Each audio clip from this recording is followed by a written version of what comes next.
want Detroit sports talk done right? Yeah! If you want it, you got it. It's Detroit sports talk with attitude. It's the Knee Jerks with Eno and Big Al. Ladies and gentlemen, I'd like at this time to introduce to you one of the finest running backs in the United States of America, and our number one pick, Barry Sanders. Here's Isaiah. Let's see what we got. All the way up. Go! We might not be in your car or on your transistor radio, but we're bringing you the best of Detroit sports past, present, and future. It's time for the Knee Jerks with two guys who know Detroit sports. Here's Greg Eno and Al Beaton.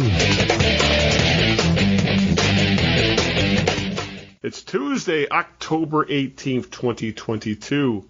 Fall has arrived, to say the very least. It is absolutely miserable weather in Michigan right now. But that's not going to stop the Knee Jerks, Detroit Sports Talk of Eno and Big Al, from recording and ranting about Detroit sports. As always, this is Al Beaton, Detroit-based podcaster and blogger, the Big Al of the equation. Joining me, as always, is the man who knows a lot of things about a lot of things, Greg Eno of the Out of Bounds blog. Greg, how are things? I'm just well, Al. Thank you so much. Only well? You're not doing gangbusters? I mean, come on.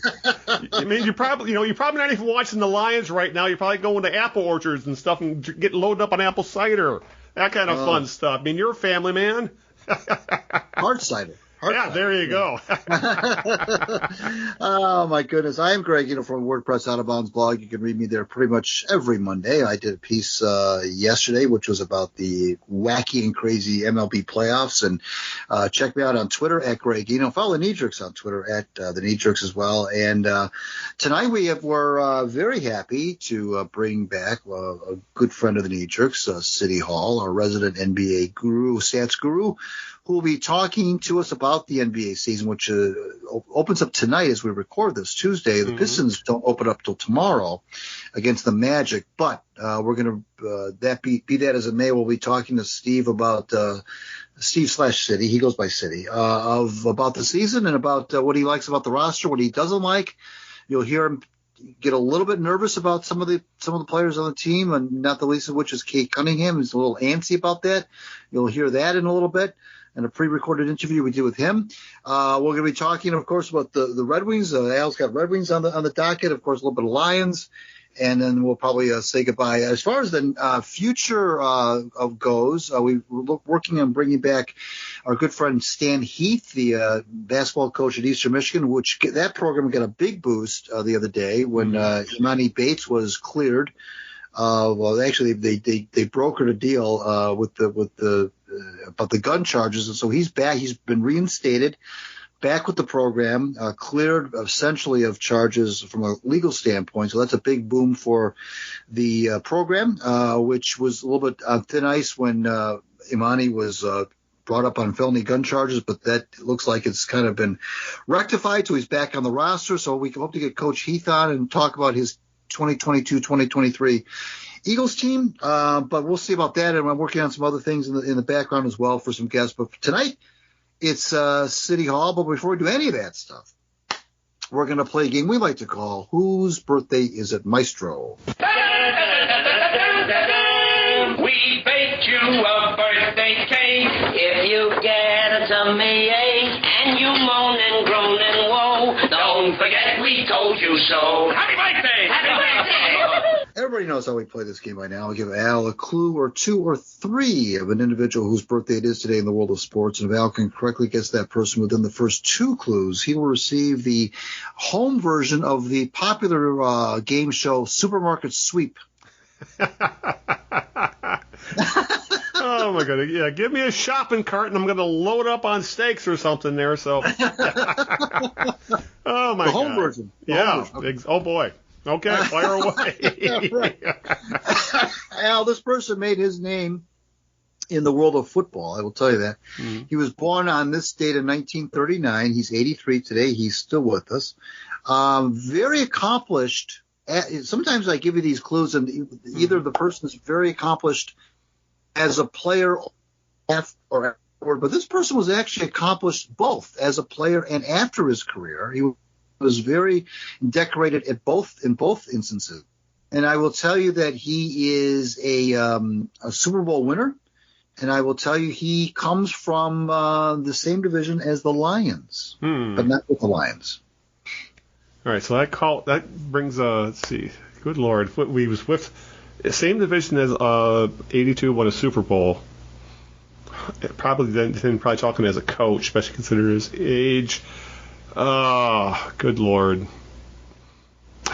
And it was a player too, as a Chuck. Is it Chuck Noll? No, right. No, not Chuck Noll. No, Chuck passed away, by the way. Yeah, see, there we go. Oh, see, now I just doubled down on a bad guess. By the way, he's dead. All right, so I was kind of scrambling there because I've been on a roll lately, so this is the first one I kind of stumbled. You have been. Yeah. All right, with that, as I regain my composure, Greg, why don't you introduce Siddy for us? Siddy Hall has been a staple now on the Knee Jerks for the last couple of years. We've been bringing him in to talk NBA and Pistons, and there's no better time to do that than now. So let's play that pre-recorded interview with Siddy right now. Well, the leaves are turning, and it's approaching Halloween, and what that means are a couple of things, postseason baseball and the beginning of the NBA season, and that's why we have on the other end of our line our good friend Siddy Hall, friend of the Knee Jerks, and our resident NBA stats guru who always joins us when it's time to talk about basketball. And there's no better time to talk about basketball than now, because the NBA regular season is nigh, as they say. The Pistons begin tomorrow as we record this, Wednesday the 19th against Orlando. And there's a lot of buzz about the team. We had Siddy on during the summertime. We talked about the buzz then. The buzz has only increased after the summer league games, and even though the Pistons went winless in the exhibition season, there's still optimism about this club. And so I want to just bring Siddy in, and thanks for doing this. And how's your evening going so far tonight? Going really well, Greg. Hi, good to see you. Good to see you, Al. And thanks for inviting me. It was nice to, I was busy today giving live interviews at ESPN, and it was really great just to be able to walk down the hall and drop in on you guys. I'm glad you worked this into your busy schedule. Glad. What we got? We have 10 minutes, and you got to go again. You got to go do. He's got to go do first take, I think, or something. Yeah. Stephen A. show or something, or what? Yeah, he's going to bring back cold pizza. There we go. Oh God. Well, no, seriously, thanks for doing this. We're always Al and I always, and this is I'm not joking. I'm sincere. Al and I always look forward to doing this with you, because you're we really enjoy the different kind of take you have about the game. You're a font of information, and kind of a discussion with you, and it's always interesting. So let's get right into it. I mean, I mentioned the Pistons, the buzz, and I know we're going to talk about the roster and so forth, but just your overall impressions of the buzz. I mean, do you think this is? I know it does come though with a lot of caveats, which is that the Eastern Conference is stacked, and I don't think even the most fervent fans, I think, are still not really sure that this is a playoff team. But is this buzz to you warranted, or is it just a little bit too much? Well, I guess it kind of depends on when you ask the question, because right now I'm still holding my nose from watching the 4 preseason games. That was brutal. It was PU, just horrific basketball. The only thing that could have gone worse is if Cade Cunningham broke his leg. Okay, it was.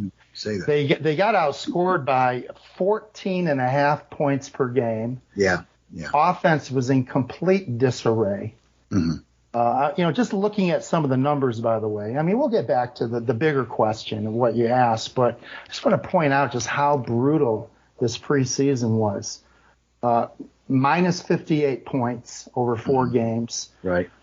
They shot more 3-pointers than 2-pointers.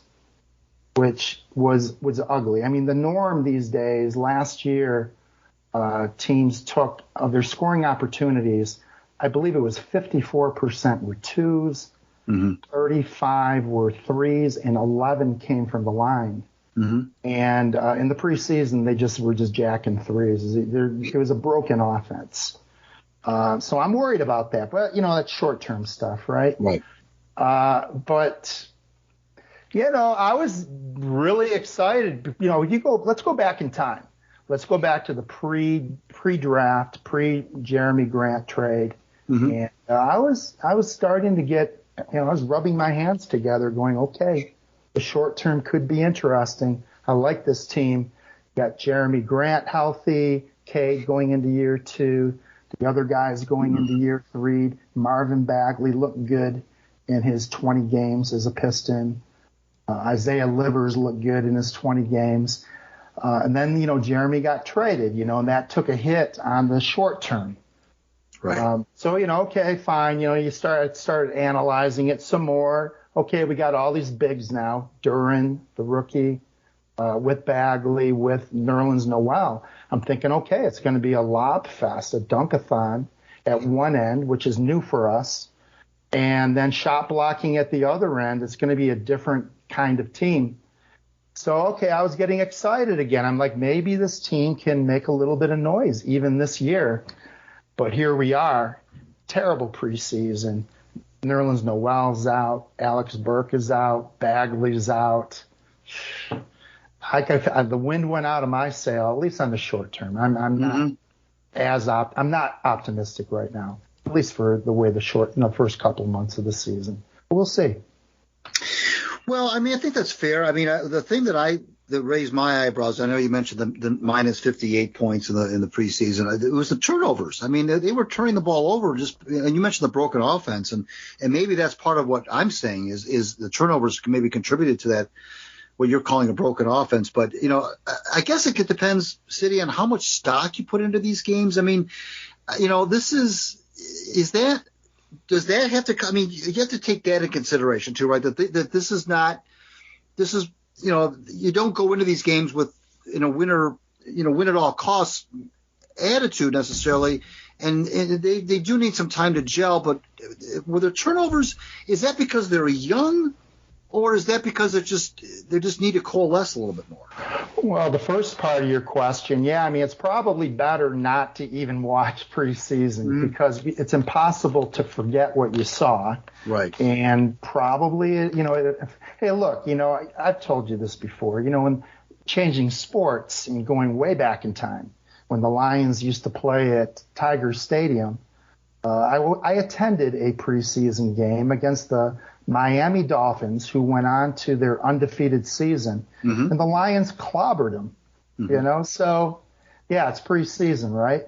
Right. But not the Lions, but the Pistons. They had a slow start last year, and took them a month or two to get traction, maybe even longer. I was more hopeful that they could, be a team that could be a tough out, from day one. Right. And I am not optimistic about that right now. The Bogdanovich trade is raising questions. It's like there's redundancy with him and Sadiq Bey, and then and also Isaiah Livers. Did we really need him? And then Olynyk is gone, and now suddenly we need him. We don't have centers. Right. Yeah. We need a stretch four right now. And instead, that first preseason game, man, they started out with, it was Bey, Bogdanovich, Cade, and Ivy, plus Big Beef Stew in the middle.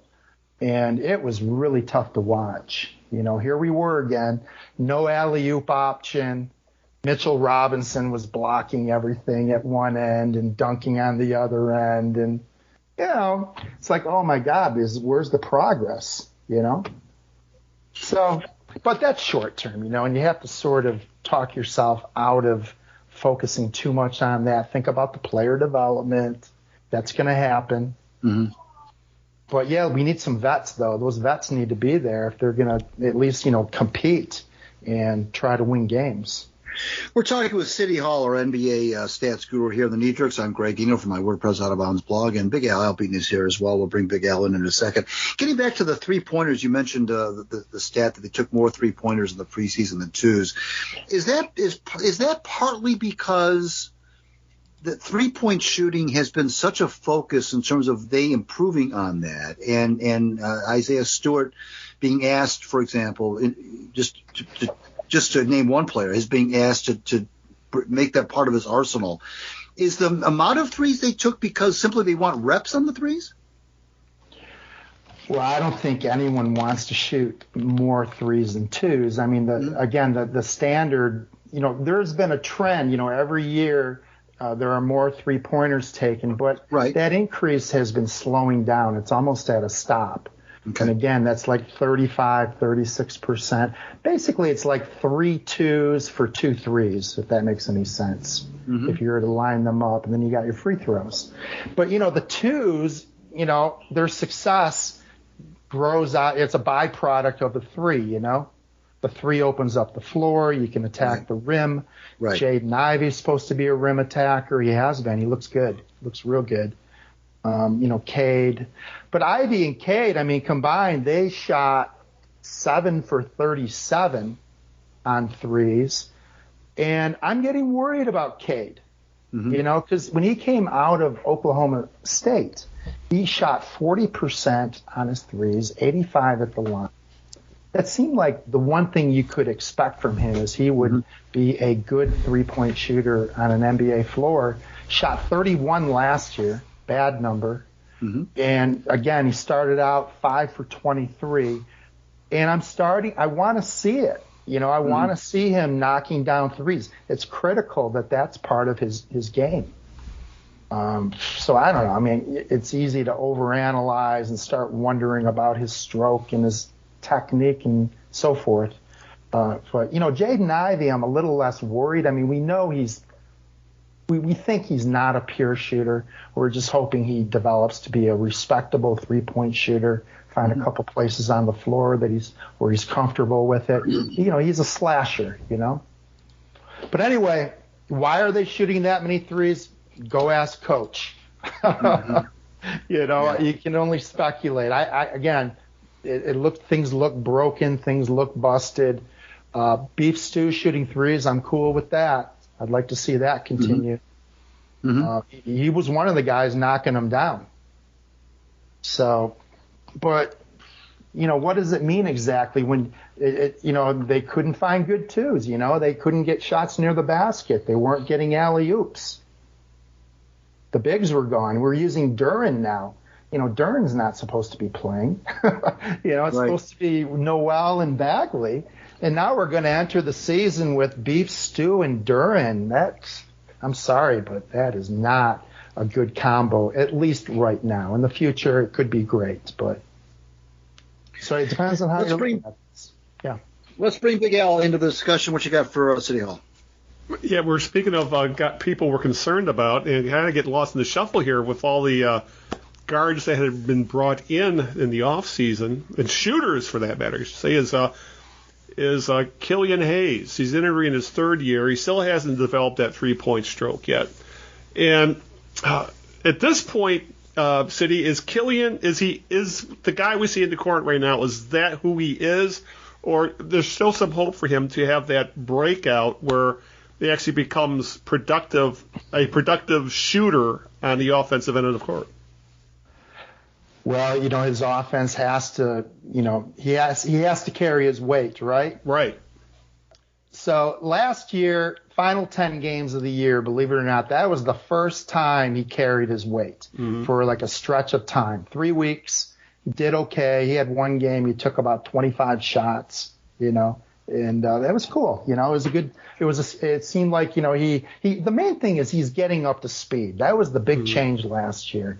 He got up to speed, how the NBA tempo is supposed to be. He looks really comfortable at that, and he's a great passer. Yeah. He has the best vision on the team without a doubt. He has a future. He's going to stick in the NBA. The question is he going to be your third guard? Is he going to be a 35-minute guy? I'm hoping he's a third guard. Yeah. It would be great to have a Cade, Ivy, Killian rotation. Right now they're doing a Killian, Corey Joseph experiment. They played a lot together in the preseason. They actually look pretty good some of the time.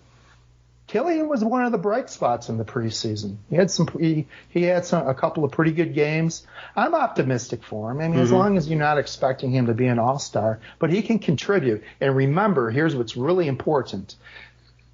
They're entering year 3. The team committed to all those guys, meaning Bay, Beef Stew, Killian. They're locked in for the 4th year of their rookie deal. And then they're going to get another contract after that. And that's when everything starts getting more interesting from Troy Weaver's perspective. How much money is he going to pay all these guys? And in the case like Killian, ideally, I think it would be great if they could bring him in at a little lower price. Because if you look around like at Boston, they brought in Derek White in a trade from San Antonio. He's making like $19 million a year. They brought in Malcolm Brogdon from Indiana. He's making, I don't know, 20 or 25 million. These are bench guys, or second or third guard, second guard and third guard. So if, Killian's production still kind of, under the radar, they have a chance of locking him in on sort of a cheapish, we'll say team-friendly deal for 4 more years as he slowly continues this development. That would be a good thing. I would like to see that. Well, let's get back real quick to Cunningham, only because it kind of raised my eyebrows a little bit when you said that you were a little bit concerned about him. Can you kind of expound on that a little bit? I mean, I know that's something that a lot of Pistons fans probably don't want to hear, but what is it that causes you to say that? What do you mean by that? Well, he needs to be a really efficient scorer with volume. That's what the superstars do. Mm-hmm. They take lots of shots, and they do it efficiently. Mm-hmm. And for him to do that, he has to knock down threes. That's the name of the game right now. Now, the Pistons last year, their overall offensive shooting efficiency was, I believe, 29th. They were like next to last. And if you look at, where can the improvement come from? It's really obvious. It starts with him and Saddiq Bey. Both those guys had they laid a lot of eggs. And part of being a great scorer is an absence of bad shooting nights. Not just having great shooting nights, but it's the absence of bad shooting nights. Okay, so Cade's a rookie. That's normal. Happens all the time. LeBron James went through it. Kevin Durant went through it. Now it's year 2. He should make a noticeable improvement in this area. I'm expecting it. And, of course, it's just 4 preseason games. Yeah. Probably it's better just to flush it out of your mind. Right. But, again, when are we going to see it when this guy just starts draining threes? Under pressure, with when he's being guarded, I mean, Bogdanovich does that. You're going to see him do it. Right. So we got one guy that can do it. Bay, showed the signs. Cade has moments, but he needs more of them, and he needs fewer of the bad ones. When a team city has a quote unquote franchise player, it sounds good. It sounds like a tag that should kind of speak for itself. But do the Pistons have, who is the guy right now that is the guy that gets the ball in the last 15 seconds of a tie game, or when you're down by 1 or what have you, where you need a bucket? Is it Cade, or is this going to be clutch shooting by committee, in the sense that it depends on who's open, or are you designing plays for Cade? Are you giving it to the veteran Bogdanovich? I mean, what are you doing at the end of a game with this team? Yeah, well, another way of rephrasing that question is do you employ hero ball? Mm-hmm. Or do you use, go for the best shot? Right. And hero ball, of course, is we used to see that in Detroit with Isaiah. Right. Isaiah used to always take the big shot. Sure. And when the other team knows it's coming, it's almost always a low percentage shot, difficult shot. Right. And Kobe Bryant, was known for this. And the trend is to get away from that. So, Cade's a great guy to start off with. Give him the ball. Jaden Ivey's going to be that guy, too. I mean, Ivey looks really good. I was worried about him a little bit after the draft, saying, hey, this guy's kind of a bricklayer. And, 2 for 14 in preseason on threes, but he was knocking down threes in the summer, looked pretty comfortable. He is a blur. He can get to the rim, both hands. All Cade's got to do is knock down threes, and the Pistons have a really, really great backcourt for the future. Right. Ivy Cunningham's going to be awesome. So I'm still betting on Cade, but for the first time, I am, I'm getting antsy watching him. Right. I want to see games where he knocks down 7 threes. Mm-hmm. Yeah. Puts up 38 points. He's unstoppable. Mm-hmm. Yeah. We haven't really seen that. Even when he scores a lot, he takes a lot of shots to get there. Well, you know what? Yeah. And I know and for folks who don't know, by the way, Siddy has this whole thing about efficiency and getting, needing to take a lot of shots to get points, which is what you don't want, of course, is something that Siddy's has been studying, has been documenting via statistics for 30 years. No joke. And so this is something he's been really bullish on, is this whole efficiency thing. And he's right. Now, I want to get back to Ivy real quick, because one thing I did notice, Siddy, is that, and correct me if I'm wrong, because I might be wrong, but I think he led the Pistons in free throw attempts in the preseason. Although I could be wrong, but if he didn't lead, he was right up there. He's obviously getting some calls. He's getting some free throw attempts because of what you said. He's extremely fast. He's a slasher, and sometimes the only thing you can do is foul this kid. Is that part of his arsenal, is to just be fouled a lot? I hope so. That sounds good to me. Yeah, probably. I don't have his numbers in front of me, and to be honest, I don't really recall what his numbers were at Purdue. But yeah, I know the one game he was 9 for 9 at the free throw line. So that ought to be. He ought to have the whole arsenal. Here's what's great about Ivy, and why him and Cade together is going to be great. He knows. Ivy, I'm talking about, he knows where his shooters are. When he has the ball, he's very aware. He doesn't have Killian Hayes vision, but he has good vision. And if you look at his Purdue tapes, he was always aware of where his shooters are. He distributes the ball. So he's a great second banana. You need to have multiple ways of attacking on offense. You can't just run everything through Cade Cunningham. Sure, yeah. So now you have 2 points of attack. Sadiq Bey last year was working on his drive game. He's trying to expand his game. So this could be a team, when it starts, the gears start fitting together, they're going to have multiple points of attack. It's going to look good. They're going to have alley-oops. The big question still is, where's the three-point shooting going to come from? Seems like it's a little bit short, but not horrific. But Ivy, this guy, you can put the ball in his hands and he's going to distribute. So the ball's going to move. And, comparing that to, say, a guy like, Jalen Green on Houston, he's a stud. Kyrie Irving, of course, is a stud. But those guys kind of play with blinders. When they make up their mind they're going to shoot, they dribble around and find their spot. They're amazing at it. But they're not great distributors, Ivy's got that. So, and then as you said, getting to the line looks like that'll be part of his package. Same with Burks, had that last year, but Burks has a broken foot. The Pistons got all these guys from the Knicks: Kemba Walker, Nerlens Noel, and Alec Burks. It's like $30 million of salary on the sidelines or cut. Along with stretch contracts and now Bagley. It's like they got $45 million on the sideline. This team is playing without training wheels for the first time, basically. Yeah. Now, Bagley, I'm glad you brought him up, because he's noteworthy because of his injury, of course. I think they said he's going to miss about 3 to 5 weeks with a knee.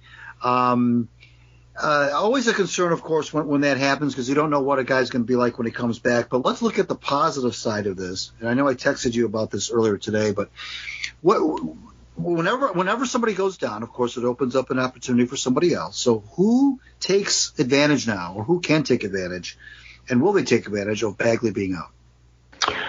Right, well, Bagley and Noel, right? Two guys are out, which, of course, means the rookie Jalen Duren. It's Jalen, right? Mm-hmm.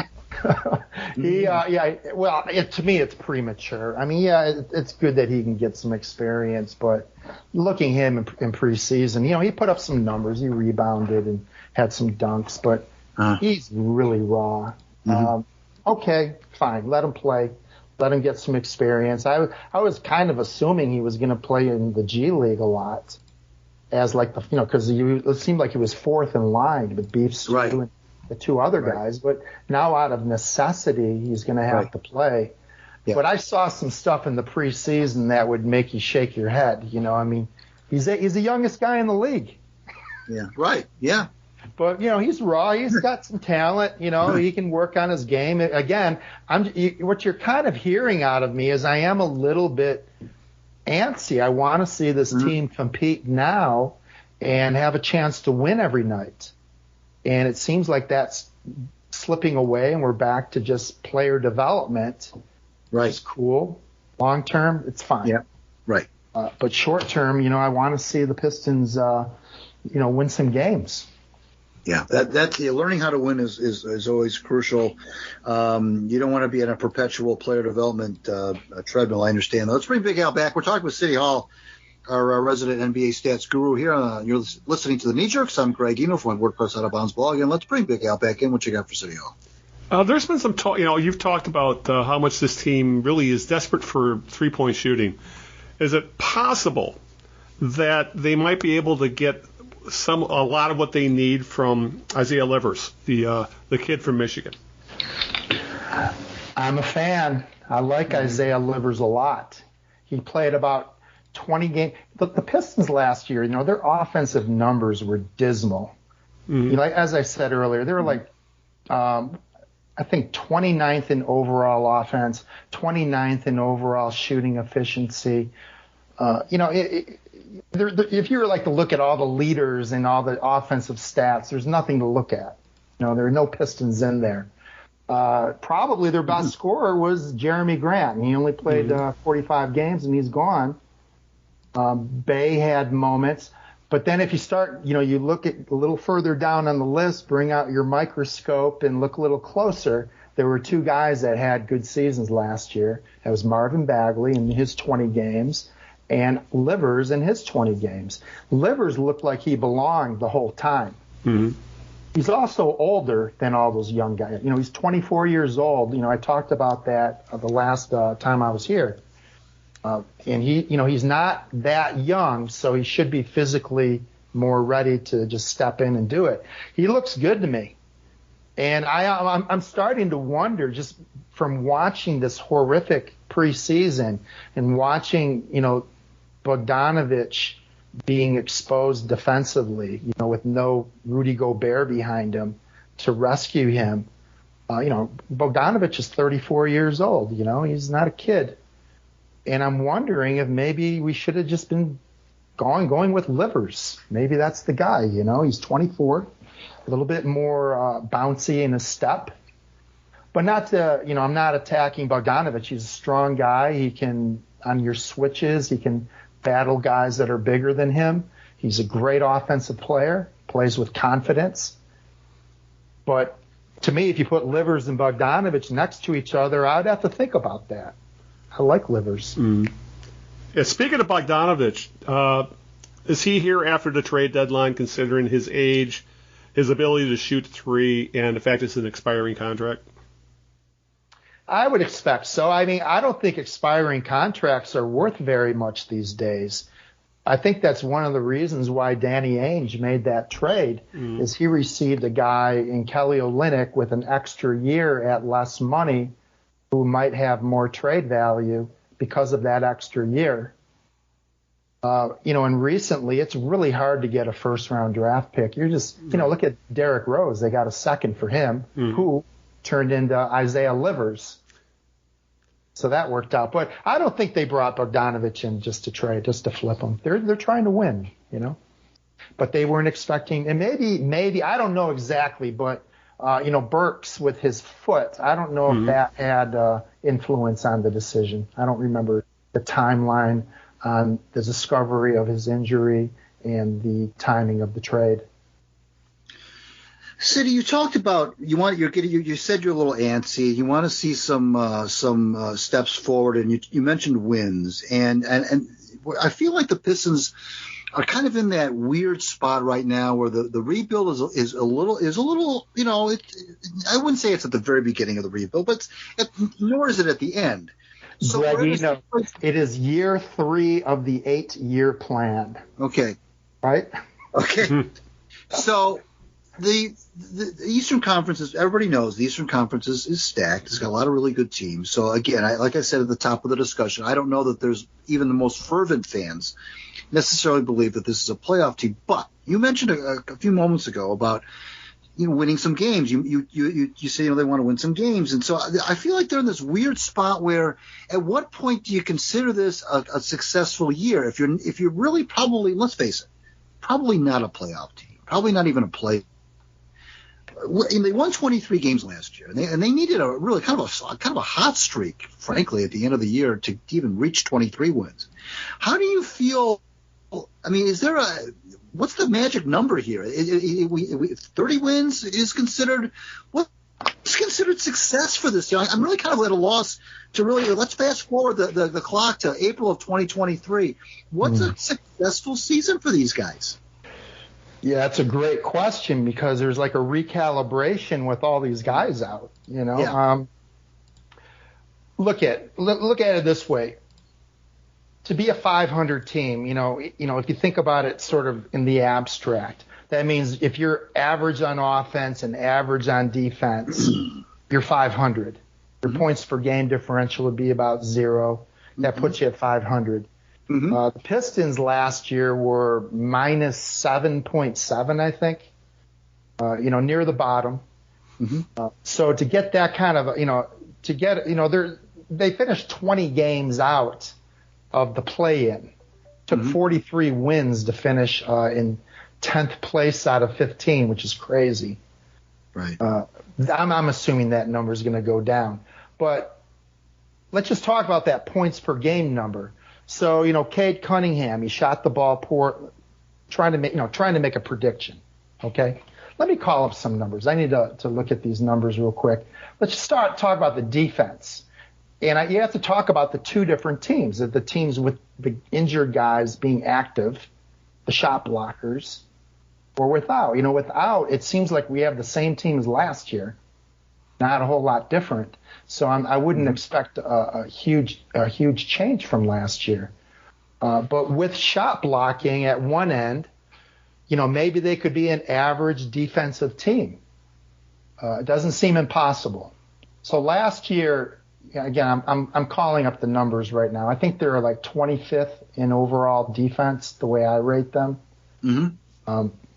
And which sounds bad, but it's actually not that far away from the middle. Okay. It's on offense is where the big problem is. They're 29th. Right. Okay. So that number can change a lot. If Cade Cunningham and Saddiq Bey make a big step forward, that points per game differential, it could change by like 4 points. Sure. And that's worth 10 wins. But now we have Bagley out. Is Bagley going to continue to do what he did last year? Livers, Bogdanovich. I mean, there's a lot of room for improvement. It doesn't seem impossible that they could be an average offense. It would be a big jump. So if that happens, you're getting up to 500. But with all the injuries, it just seems like there's way too many ifs, ands, and buts. Right. So to return to your question, with what they have now, and I mean, we don't even know if we're going to see Burks and Nerlens Noel. They both have foot injuries. Yeah. And so a good season, you mentioned 30 wins, that seems like a good season. And then other people would argue that 20 wins would be an even better season. What's 30 wins get you? Well, you mean because you're back in the lottery then at that juncture? Getting that higher pick, right? Yeah. So it depends on how you look at it. There are a lot of teams pointed that way, more than usual. Looks like there's a franchise player coming out. So teams are kind of pointing the ship south. Utah, for instance. Right. Making those crazy trades. Right. Etc. But yeah, 30 wins sounds like a good season to me. I expect them to be to finish with fewer than that. Let me ask you this: is there a play other than Cade Cunningham? Is there a player that you're looking at that kind of intrigues you, that you're going to kind of keep your eye on, that you want to share with us? And maybe a guy that, for whatever reason, intrigues you, that maybe the other fans that are listening to this program might want to also pay attention to? Well, I think we already talked about Isaiah Livers, and everyone who, the hardcore fans certainly know about him. He had a great summer camp, and he had his moments that reminded everybody that this guy's an athlete. So I'd be looking at him. We're looking at the young guys, the 8-year plan, the guys that are going to be here a long time. Bogdanovich, Noel, Burks, those roster spots are going to keep flipping. Mm-hmm. Through the years, it's trying to get that, you're trying to get that Draymond, Curry, Klay Thompson core. Sure. And maybe we got 2. I don't know. Is Ivy one of them? I think Cade's one. Ivy, maybe. It's not impossible. Right. So that's the guy to watch, You can almost measure the season on how well Jaden Ivey plays. We're talking with Siddy Hall here, our NBA stats guru. I'm Greg Eno, and you're listening to the Knee Jerks. Let's bring Big Al in for one more question. What do you got for Siddy? Maybe a little bit big picture NBA. We've now that we've touched on quite a bit on the Pistons. I get, you're saying. I remember for several years it's like, oh, the East is awful. They need to put all the West teams in the playoffs, so on and so forth. Now it looks like obviously again these things run cyclical. It's the East. Who are the best teams in the East, and who do you see coming out of the East? Yeah, good question. Yeah, both conferences have a lot of really good teams. Mm-hmm. It seems like the East has a little bit more depth, but the West, the West is loaded near the top also. If I had to, tough question. I've got my hunch team, okay? Mm-hmm. I can't say this is my hard, like I'm certain this is going to happen. But the team I like in the East is Atlanta. Oh. I like the Hawks. I like their addition of DeJounte Murray. They were in the conference finals 2 years ago. They have young talent that's going to be improving. They have a Okongwu's entering his 3rd year. Jalen Johnson, a really under the radar guy. Their 1st round pick last year. He looks like a good player to me. And they needed something to complement Trae Young. And Murray, I'm optimistic about this guy. And John Collins, I believe he might be the most underrated player in the league. Maybe it's because of his name. He's got that old-fashioned name, John Collins, right? Right. Yeah, but he's outstanding. DeAndre Hunter is entering year 4. That's when these guys tend to start blossoming. So I have a hunch. I'm going to say I have a hunch it's going to be Atlanta. Interesting. But it's hard to say that with full confidence. You know what I mean? I'll tell you who I would not pick, and that's Boston. If you believe in karma, stay away. Yeah. Their coach is gone. True. Yeah. The top assistant had already signed with Utah, so now it's coach number 3 is the head coach. And then, remember last year we talked about this in the playoffs. Robert Williams III, their center, he's their energy guy. He came back too soon from I believe it was a partially torn MCL, and he was dragging his leg around in the playoffs. And guess what? He had another surgery, and he's going to miss the first, I don't know how much, 6 weeks, 8 weeks. Mm-hmm. That's bad karma. Mm-hmm. I'm sorry. They did that to Isaiah Thomas, the other Isaiah Thomas. Mm-hmm. Same thing. They destroyed him, 7 years ago. Guy was the best scorer in the league, and he played through an injury and was never the same. Now, I'm not predicting what's going to happen to Robert Williams III, but, that Boston team, it's a very slow team, a lot of slow guys, big wide body, not a lot of energy, and their energy guys out. Yeah. And speaking of kind of an odd team or odd roster, can Brooklyn salvage anything out of what they were trying to build, a super team a couple years ago? And now we're not sure what's going. Kevin Durant wanted out. Now he's back, and Kyrie Irving's the NBA's leading knucklehead, and then there's Ben Simmons. So is there still a contender out of that mix of weird personalities? Yeah, that's another great question. I mean, how do you make sense out of that team at this point? I will say this. I like the potential mix of Ben Simmons with Kyrie and Durant more than James Harden. They did not need James Harden. They did not need three guys that can score 30 a game. Now they have two guys and another guy who's just a really, really, really good player who can play without shooting the ball a lot, Plus they have Joe Harris. But here's what I don't like I do like those three guys. So part of my answer is yes. But I don't like the fact that they still haven't figured out their bigs. They traded Jarrett Allen. That was a big mistake, colossal mistake in the James Harden deal. And now they're going, then they had Blake Griffin at center. Now it's Nick Claxton. He's a nice player, but he can't be your 35-minute big. They need, there's nothing in the middle. There's nothing there to stop people. And then Steve Nash is coach. I've had doubts about him from day one. So, I guess it could happen, but I wouldn't bet on it. But then again, you guys, if you say no every time, you're going to be right 29 times, right? And in the West, who do you like in the West?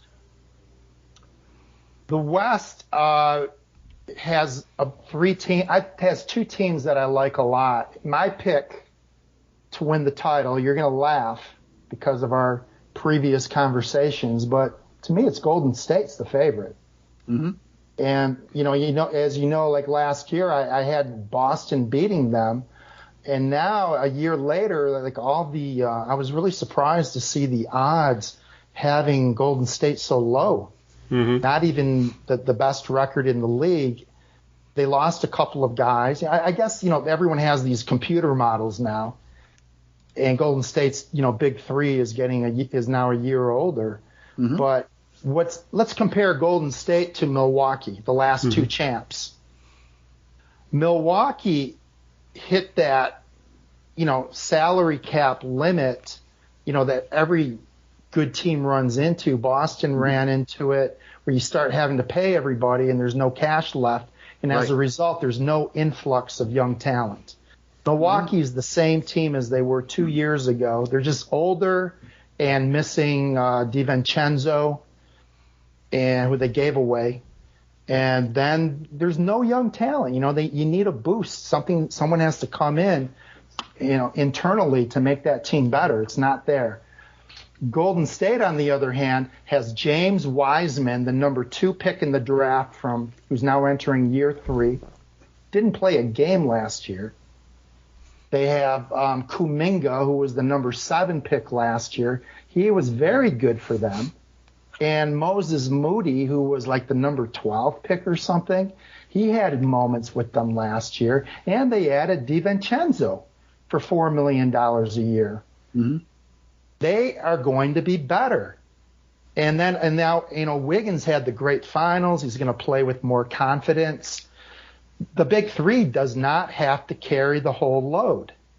Right. And don't forget, you're not even mentioning Jordan Poole, who just got a monstrous contract extension. That's right. And he's only 23. They had a preseason game where their top 6 guys sat. By top 6, meaning the regular starting lineup, which is Draymond, Wiggins, Kevon Looney, Clay, Curry, and Poole. Those 6 guys sat.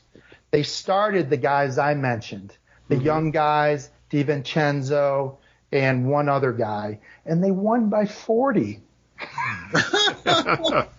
you know, they're loaded. They're loaded. And Vegas had them like at 51 or 52 wins? Mm-hmm. Like, that's your odds-on favorite. But there are good teams they have to beat, including Denver. Denver's that other team I like a lot. And if you want to follow old Pistons, that's your team. Yeah. KCP, Bruce Brown, Ish Smith, they're all playing there. You know, with the exception of that anomaly season that the Warriors had when Steph was out and they only won 15 games and so forth, the Warriors have been obviously so good for so long, and so were the Spurs, as you know.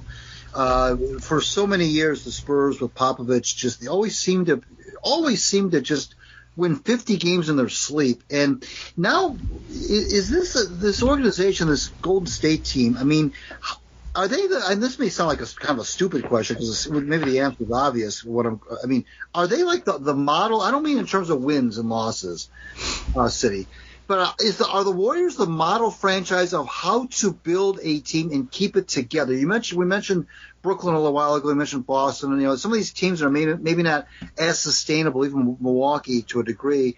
You mentioned you kind of made a surprise pick with Atlanta and so forth in these, but does anybody match the Warriors in terms of just how they've been able to do this with the money situation? They always seem to come up with. It's amazing to me how they're able to do this. Well, the Pistons are trying to replicate it by drafting, getting everyone at around the same age. Golden State hit 3 guys, in like a 3-year span, a 2 or 3, probably like a 3-year span. I don't remember exactly, but Draymond in a second round, and Curry and Clay. Clay was taken about 8th or 10th or 11th, not too high. Mm-hmm. Curry was about 5 maybe. Mm-hmm. So yeah, there's a huge advantage to drafting guys and having control of their careers because you can get them on good deals. So what happened in Curry's case, Curry didn't really become Curry until about year 5. Mm-hmm. He was good in year 4 and year 3, but because he hadn't exploded yet, when he had to sign his second 4-year contract, he wasn't that expensive. And then when the salary cap started ballooning, they had all this money available. Mm-hmm. They didn't have it tied up on your Kevin Durant and James Harden and Kyrie Irving. What an advantage. What a huge advantage. Yeah, sure. Then they were able to bring in Durant. And then what happens when you establish that you're good, veterans who are chasing a ring will play for you on the minimum. Sure. So one thing leads to another. So, yeah, that is the ideal. That's the best way to do it. It's the degree of difficulty is high. I hear you. I know you're saying what you're basically saying is you got to kind of have a little bit of luck, which is true in any sport, of course. You got timing is essential. You mentioned Curry, and you're right. He wasn't Curry until maybe, like you said, year 4 or 5, and that was timing because, like you said, he could the contract that he signed, the second one, after he was drafted didn't break the bank, and so much of it is just everything has to kind of fall into place. That's true. But still, it's still amazing to me that in the NBA where things aren't usually that sustainable necessarily, that they've been able to do that, and hats off to them. I'm not a big fan of the Warriors. I'm certainly not a Warriors flunky or anything, but I have to be very respectful of what they've been able to accomplish. Oh, yeah. It's just drafting Draymond was huge too, and Draymond was undervalued. People didn't realize how good he was, and he kind of, Clay, all these guys signed these second deals that were not like superstar deals, and then the team won a championship, and they were like the most underpaid players in basketball. Mm-hmm. Yeah, for example, I just brought up Steph Curry's contract, and you nailed it. His second deal, he averaged about $11 million a year. He didn't start making superstar money till year 8 of his career. Wow. So yeah, that's exactly what you've been talking about. What the Pistons are hoping to try and do. Right. Well, if you look at the Pistons, it's a good analysis because, Beef Stew, what's he going to get? These guys are going to be negotiating deals in about 20 months. right? Mm-hmm. They're going to be like July of 2024. And they're going to be free agents, and they're going to be talking with these guys before that. Mm-hmm. Kind of a bad break is that the word has already come out that there's going to be a spike in the cap. Yeah. Now, if they were able to sign these guys and then get a spike in the cap, that's luck, and that helps. They're not going to get that. So these guys know that the cap's going to spike. They're going to be expecting a little bit more. But with one thing that I'm really curious to watch with Troy Weaver, he has managed to not get greedy. Mm-hmm. He let Jeremy Grant go. The most expensive contract is $12.5 million, and except for Bogdanovich for 1 year. Mm-hmm. Yeah. And even he at like 19 is not bad for what he does. Mm-hmm. And then he has to determine. So our first clue was the Bagley deal. Bagley was the first time he had to, determine what the value was instead of just using the rookie scale. Right. And he came up with a number of $12.5 million a year, which to me seemed like about right. I was pleased with that. Now with Beef Stew, what's he going to get? Well, he's not a star, so they can save a little money. They can get him signed for 4 more years without breaking the bank. Same with Killian Hayes. He can go a little bit less. I'd like to see these guys getting locked in, at different values. Sadiq Bey will cost more, and then Cade will be a max, and Ivy we don't know yet. But just try. They're gonna. They got all the space opening up in the next year or two. What's Troy going to do with it? Is he reserving it all for the current team, or is he going to venture outside and bring in one other guy that's expensive? What's he going to do? He's going to have a lot of options on the table. Yeah. And, of course, determining the value of guys like Isaiah Stewart and Killian Hayes and not give away too much. And try to keep all those guys locked in as a group for like 8 years. That'd be very unusual in today's NBA. Right. Have that kind of chemistry, have the same coach. Yeah. Right. I would like to see that. Yeah. Interesting. Well, you've got a coach that's, I think, almost in his mid-60s anymore, right? With Casey, he's probably coaching. I'm not sure. He looks young. He does. There's no question about that. But he is. The fact of the matter is, I think he's in his mid-60s, just about, or approaching it. And you get to the point where you start to wonder if he's going to, hang up the whistle sooner or later. But anyway, good to talk to you, Siddy. Good stuff as usual. Thanks for doing this, and we'll bring it back probably sometime around the first of the year. We'll see how things are going, maybe after about 40 games or so, and get your take on it, and we'll see where we're at. How about that? Sounds good. Thank you for having me. Always a pleasure. My pleasure. Take care. Take care, Al. Take care, Greg. All right. Yeah. Okay. Bye-bye. As always, Greg, Siddy brings the opinions, to say the very least. He's definitely got strong opinions. I'll give him that. Yeah. And it kind of caught me off guard of saying Atlanta being the team to watch out of the East. Yeah. So.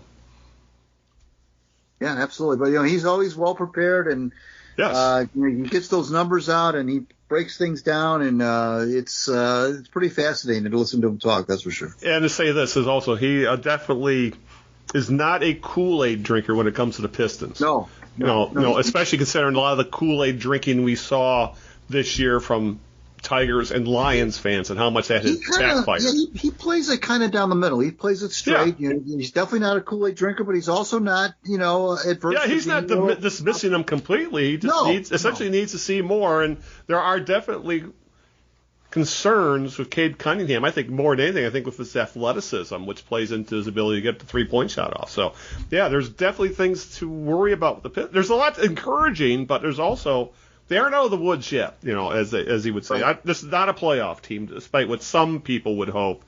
Much like they're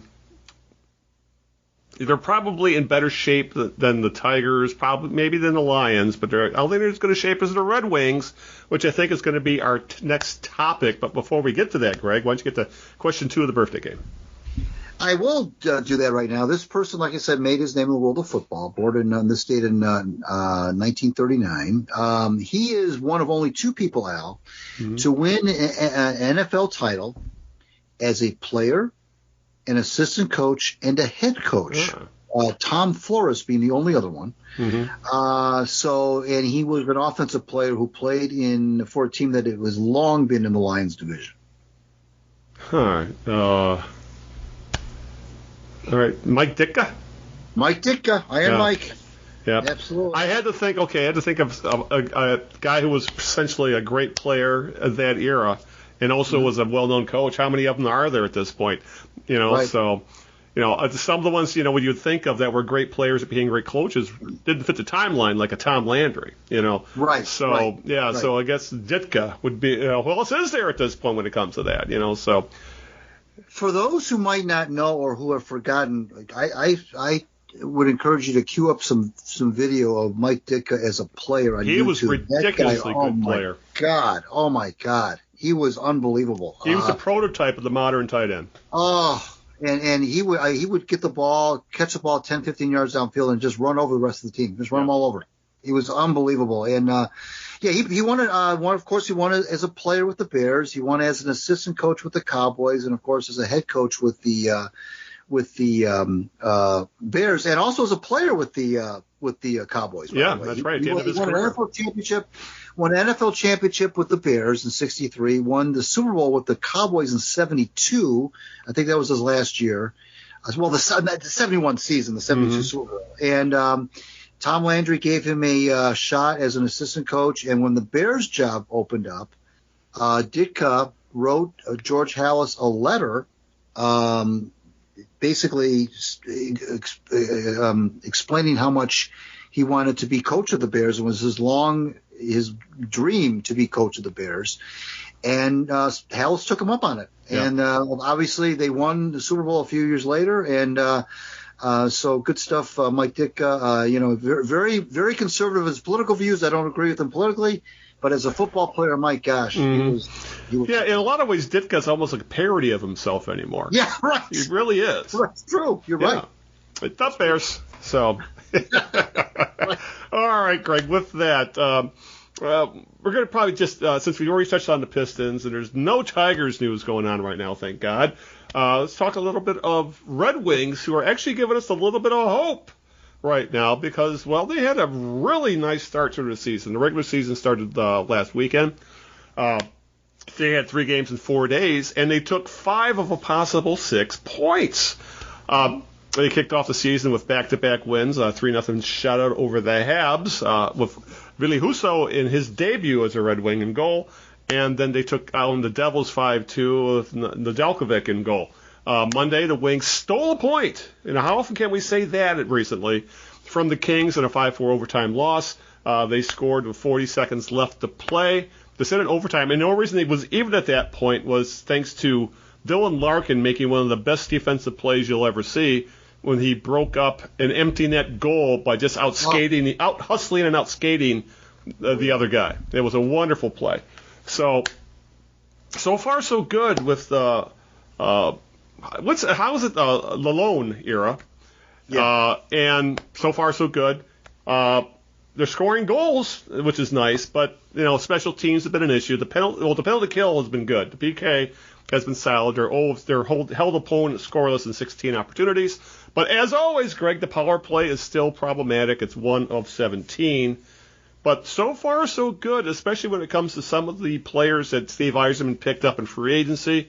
I think the veterans he has added so far seem to have fit in, and they seem to kind of give him a stabilizing influence, and they're able to score, which really helps. And I think the other thing I'm always enjoying is this monstrous third line that averages like a 6'6", about 220 pounds, and are actually a force on offense so far in 3 games. It's been a very encouraging start to the season, but we always have to remember it's a small sample size stuff.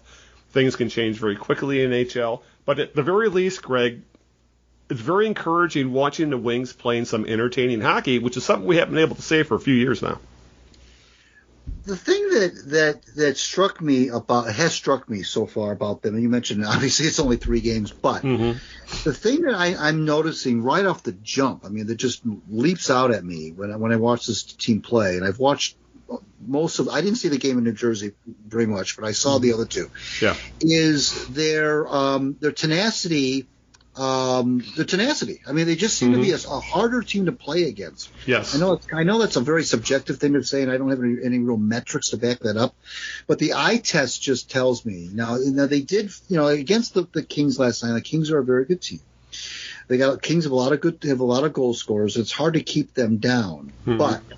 And so they weren't quite able to keep the Kings at bay. Right. For example, every time the Wings scored, the Kings would answer relatively quickly thereafter. They just, and Husso wasn't great. I don't think he was bad either, even though he gave up 5 goals. I just think the Kings are just very good.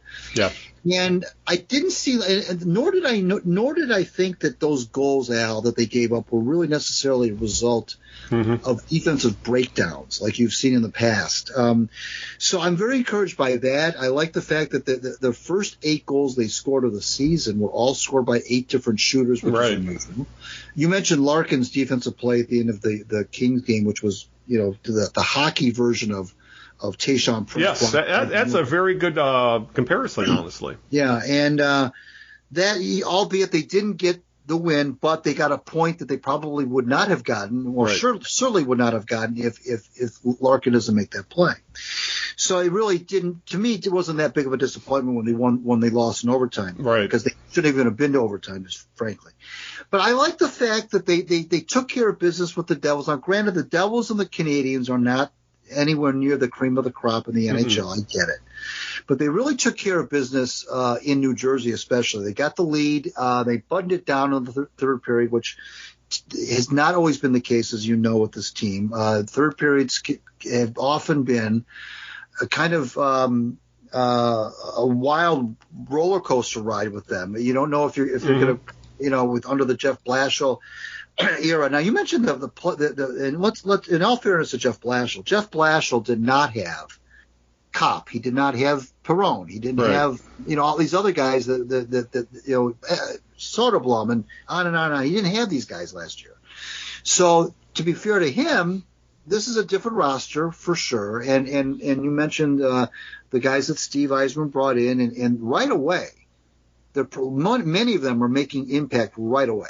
Now, granted, it's only been 3 games, but right away I'm seeing the impact, whether you talk about Husso, who got the shutout in the opening night, whether you talk about Perron, who's already got 3 goals, whether you talk about Matt, who's already got like 4 points, whether you talk about Söderblom, who scored the game winner Friday night, they're all contributing in some way, shape, or fashion, and they just seem to have they just seem to have a swagger about them that I didn't see last year. And I'm not sure if it's kind of a chicken or egg thing. I'm not sure if that's because of the new players they brought in or if because they just are or is it the swagger is coming from the new players, or they're just playing well, which is giving them swagger. I don't know. But regardless, so far so good. They got some much needed time off now. Play 3 games in 4 nights. Don't play again until Friday against the Blackhawks in Chicago. But so far, I think there's reason for fans to be a little excited. I don't want to get carried away because, the Devils and the Canadiens are not the cream of the crop, but you got to beat these teams, and the Red Wings would have trouble with bad teams last year as well. So they're still making progress in terms of beating the teams that they have to beat. And they really played a really good road game in New Jersey. They really did. I know the Devils aren't very good, but still, Devils opening night, and the Red Wings just kind of took the air out of the building. Actually, I'm in the same boat. That was the one game I really didn't get to see much of because, college football was so ridiculously entertaining on Saturday. I think I watched college football from about noon to like 2 o'clock in the morning. Just there was so much going on that day. But it's just if this continues, I'm not expecting this to be a playoff team just yet, just because the East is not a cakewalk by any means. That's not, as you said. You're going to have to score. You have to probably get close to 100 points to be locked into a playoff spot in the East this year. I mean, that's how solid it is. So, I'm not going to get carried away or anything like that. But it's very encouraging just to see. I think you put it right with the eye test. They especially how the end of last season, how that team went completely off the rails. and it felt like they were getting blown out by 4 or 5 goals every single night. No, right. I mean, there were some ugly losses at the end of last year. Like the team had literally just kind of threw up their hands and we're done with Blashill, we're done with the season, let's just get the hell out of here. And that's how they had a handful of games that they gave up double-digit goals, if I remember correctly. So so seeing the Wings come out now, it's kind of a breath of fresh air after how the Blashill era ended, and it ended very badly. But as we said, small sample sizes and all that. But there's some very intriguing rookies. Goaltending, there's a lot of potential there. Dylan Larkin looks like he could be on the verge of finally having that huge breakout season, hopefully. But there are still obviously injuries because Tyler Bertuzzi is going to be gone for what I believe 4 to 6 weeks. They're saying upper body injury, but it's a broken hand because you saw the highlight. He got hit in the puck with a shot. Just call it a broken hand, my God. So he's out. So they're missing 2 top 6 guys, and him and Robbie Fabry, who hasn't played yet. Probably won't play till the second half, into January because of a knee surgery. So, there's still depth's still an issue. Injuries can still be an issue with this team. There's still a lot of young kids on the team, like Elmer Söderblom. Am I pronouncing that right? That guy is 7 foot tall when he's in his skates. It's ridiculous, and he's actually looked like he's belonged so far. So. But I still can't get over the size of that third line because I put it here in the show notes. You got Sundqvist at 6'3", 220. You got Rasmussen at 6'6", 211. And then you got Söderblom at 6'8", 246. That's not a hockey line. That's an offensive line in football. And the thing is, what's funny, they have 8 points. They got 4 goals and 4 assists in 3 games. And I believe Elmer, as they're calling him, he had the game-winning goal, I think, opening night. So, if this team can suddenly develop more than one line, and it looks like they're finally starting to trend in it, because the last, 2-3 years, it's essentially been Larkin's line and then whatever else they can piece together. All of a sudden, it sounds like there's the beginnings of at least 2 more. There's a possibility of maybe 2 more lines that are going to could be productive. That'd be a huge step up for the Red Wings this year. The big line I tweeted out, and apparently the Redwood line, I think they're starting. Well, I tweeted out the Detroit Skyline, and that works too. That picked up a little bit of traction. I like Skyline, but no, Sundqvist got the game tying goal last night on a pass from Perron, who's been very good. One player that there's a couple players that are sophomores this year that of course we're all going to be keeping our eye on, and one of them is Seider, the Calder winner, and the other one is Raymond. Right. And I thought that Mickey Redmond pointed it out, or maybe Ken Daniels pointed it out last night that was Redmond, that Raymond just does not yet is not getting a lot of space out there on the ice. Teams are paying a little bit more attention to him, and basically that Mickey was saying that he's got to just expect that, and he's going to garner more attention. And he's got to come up with ways to get around that.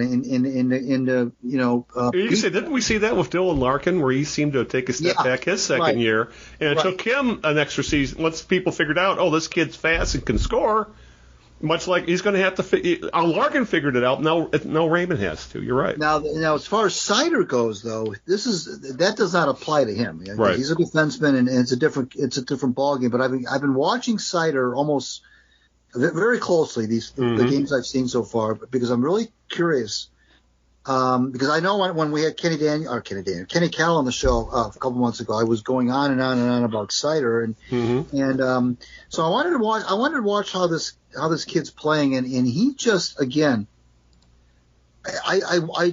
he just plays like a veteran. I mean, like a grizzled veteran, and he just seems to. There's no jitters, no panic with him in his own zone. He's patient. One of the things that's tough, Al, you talk about, when they talk about goal scorers, they say, well, he's patient around the net and so forth. But when you're a defenseman, patience in your own zone, and what I mean by that is not being so willy-nilly and quick to throw the puck around, pass the puck, get rid of it, treat it like it's a hot potato, do anything you can to kind of slap it out of the zone, and you end up invariably making a bad pass, maybe up the middle or something. Seider doesn't do that. He when he gets the puck in his own zone, even when he's in a crowd, and I've been watching him, even when he's in a crowd. Now, there's a couple times where he probably kept the puck a little bit too long. He got his pocket picked, which created a scoring chance. I think it was against L.A. But for the most part, when he's got the puck in his own zone, he just kind of calms down. It's like the game slows down for this guy. He's like, okay, I've got the puck in my own zone. I don't care that there's 3 or 4 players around me. I'm going to make the right play. I'm going to hold it just for that extra second or so, either whether it's to get the puck along the boards safely out of the zone, whether it's to bring the puck out of the zone myself, whether it's to find it, to headman the puck to somebody who's breaking out of the zone. He just has that ability, that knack, to just wait that extra second or two before he gets rid of the puck. And it's not something that shows up in a metric necessarily or in a box score. It's just something you have to pay attention to. And I know the coaches do, obviously. If I am, I know the coaches do. And he really, to me, is not showing any signs of any sort of sophomore – not that I thought he would, but any sort of a sign of regression or anything like that. Now, Raymond, it's way too early to say that he's regressing, of course. And he hasn't scored, but he still has a couple points. And he's getting a lot of ice time. So. Well, Seider doesn't have any points either, but, I mean, he just – again, he's different. But Seider does lead the Wings in minutes per game. So that's the volumes right there. Yeah, he's playing almost 30, right? Is that what he's playing? 22 minutes a game. That leads 22. Yeah. 22, okay. Yeah. So anyway, so those guys, are only going to get better. And but you mentioned, these big kids, I don't know. I mean, it's the thing I like about the big kids is that they're not just big. They've got skill. They've got some soft hands. They've got finesse. They're hockey players, not just big guys on skates. Right. They're hockey players, and I think they're going to fit in well with the Lalonde system. Yeah, here's hoping. So it's nice to be hopeful about a team. Yeah, right. And obviously, opinions can change a few months down the road, but right now, this really looks like a team that is legitimately, for sure, on the right track. And there's still not any issues when it comes to contracts, even though I think the next big one's going to be Darryl Larkin. He hasn't signed his extension yet. I know that's still being negotiated. He's going to get some big money. But this is still a team that's going to have a lot of salary cap room. They got a lot of youth, and they don't look like they're going to be that far away from being. Maybe not this year, but I think this is I would hope. With another addition or two, and the young guys getting that much better, this is a playoff team next year. Not this year, probably next year. And then maybe we'll have some, an actual playoff game to watch, which we haven't had in 2016 was the last time there's any kind of a playoff game. A playoff series in this town. Yeah. So, but again, depth could still be an issue. We don't know what's going to happen if Philip Zadina is actually going to work out. Because he was a healthy scratch the first 2 games, and the only reason he got in the lineup was when Bertuzzi broke his hand. So there's an opportunity for him to do something, and this team is definitely a work in progress. But I hate using terms like Yzerman and all that kind of stuff, or I have all the faith in Stevie and all that crap. But at the very least, Steve Yzerman. It's refreshing to see, especially after the last several years of Ken Holland's tenure, where he seemed to be afraid to do anything. They didn't want to make any kind of value for value deal. Didn't want to. He seemed very risk adverse. Even in the draft in a way. And now you got Yzerman, who has traded away a lot of that generation of Holland's players, and has found some hopefully useful ones and guys who could step up, like the Mantha deal. We're still waiting to, get the results of, I guess I want to see a healthy, why am I'm drawing a blank. Rana? Yeah, exactly. Yeah. Who is a legit 30-goal scorer when he's healthy, for example. So, it's nice to have a competent front office. I guess I'll put it that way. And for all the free agent signings they made in this past offseason, Greg, none of them were outrageously expensive. None of them were outrageously long terms. Right. And as far as we know, there was no absolutely dumb no trade clauses or no movement clauses in them. So there's still a lot of flexibility with this roster. Mm-hmm. And and throw in a little bit of luck, and who knows where this team is in a couple years. Well, patience has always been a virtue. I hate that word. I know. That's my Lions fan kicking in there. So I know, but it's been a virtue of Yzerman's. And I mean, that's the thing about him, is that he does this on his timeline, nobody else's.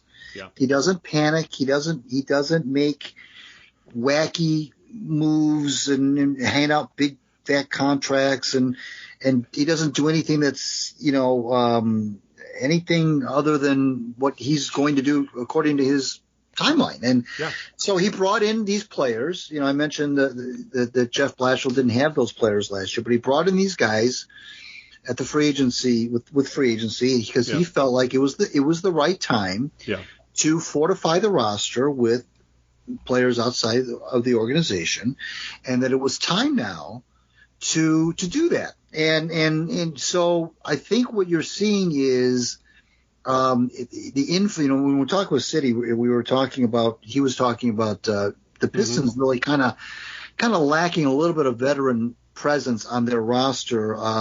But the Red Wings now have gained so much of that through these free agent signings. All these guys that they signed have been around the block a few times, and that helps immensely. And they're not past their prime necessarily. They're grizzled, yes, but not old. And they bring a lot of veteran leadership. They're a lot of playoff experience is now in the room. And I think even Derek Lalonde said that. He said, you can't, as a coach, you can't overstate how important it is for a coach to have guys in the room who've been through playoff series, who've won in the playoffs, who've won Stanley Cups. And that's one thing that really you can't do this, Al, this rebuild thing without that. You can't just say, well, we're going to get a bunch of kids together. We're going to draft we hope we draft real well. We're going to get these kids experience, and they're really good hockey players, so they're going to just naturally progress, and we're all going to get better. You can't do it without those kinds of players who know what the deal is. God bless Dylan Larkin, but he has had no playoff success. He's played in, first of all, only one playoff series in his entire career, and that's when he was 19 years old. He doesn't have that. Bertuzzi doesn't have that. Seider doesn't have that. Raymond doesn't have that. On and on and on. Veleno, you name it. There are a lot of players that just don't have that experience. And I'm sorry, but that is, it's not coach speak to say that you need players in there who know the drill. Yeah, because I don't care how good of a captain Dylan Larkin is turning out to be, and I think he is turning out to be a good one. You still can't replace that, and that's why Derek Lalonde is by the way, he's rotating the A on these players and giving it to that's right. Once he's giving it to Sherratt, another guy I didn't mention. He's given it to Depron already. The A is kind of rotating. Because he's got these veteran guys, he's just trying to I think that's another great move. People might say poo-poo that and say, well, what does it matter if a guy's wearing an A or he's not? But that's just an example of spreading the wealth when it comes to that veteran leadership. And like I say, as a coach, you can't have enough of that stuff. You can't. Right. You can't. Yeah. It's going to be interesting to see how this season progresses with all having some, as you put it, nail it, playoff-tested veterans who can help settle down because the Wings, the core of the Wings, you're right, just are not battle-tested like like you mentioned, Sherratt and Sharon and these guys are. So Perron, I should say. So these are important additions that weren't paid. Because I just looked up their contracts. They're both making under $5 million a year. Sherratt's at 4 years at that, but obviously a stay-at-home defenseman, they tend to age fairly gracefully. And Perron is only making it's only a 2-year deal.